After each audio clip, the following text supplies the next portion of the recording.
BJP వాళ్ళు. ఇక వాళ్ళు ఏమైనా మీటింగులు పెట్టుడు జై శ్రీరామనుడు, మీటింగులు పెట్టుడు జై శ్రీరామనుడు. మరి జై శ్రీరామ్ అంటే పైనుంచి ఏమన్నా పైసలు పడుతున్నాయా, లేకపోతే ఏమన్నా మనకు పథకాలు వస్తానయా, ఇంకేమన్నా వస్తానయా అంటే ఏమీ లేదు. తీసుకొస్తారు, మోడీతోటో మీటింగ్ పెట్టిస్తారు, 4 హిందీలో మాటలు మాట్లాడిస్తారు, ఎల్లగొడతారు. ఇక్కడ ఉన్నటువంటి 2 మంత్రులు సపోర్ట్ చేయరు, ఇక్కడ ఉన్నటువంటి జిల్లా అధ్యక్షుడు సపోర్ట్ చేయడు.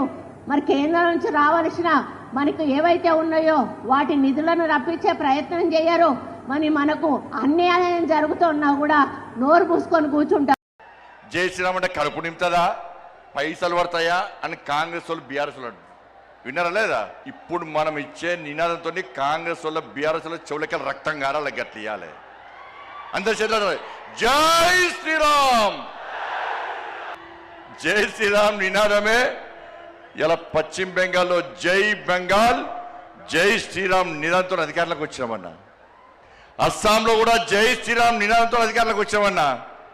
నెక్స్ట్ తెలంగాణలో వచ్చేది జై శ్రీరామ్ జై తెలంగాణ. ఏం నినాదం? జై శ్రీరామ్. ఇలా కూడా అంటాడు జై శ్రీరామ్ అంటే కడుపు నింపుతుందా అన్నాడు. నింపుతుందా నింపదా అన్న?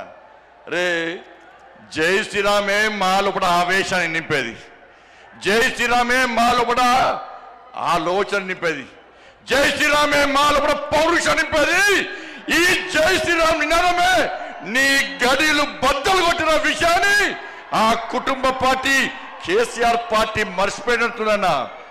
ఆ రోజు జై శ్రీరామ్ నినాదంతోనే, జై శ్రీరామ్ నినాదం మారు మోగింది కాబట్టి నీ గడిలు బద్దలు కొట్టి నిన్ను ఫామ్ హౌస్ కు పరిమితం చేసిన నినాదమే నా జై శ్రీరామ్ నినాదం అన్న విషయాన్ని గుర్తుంచుకో.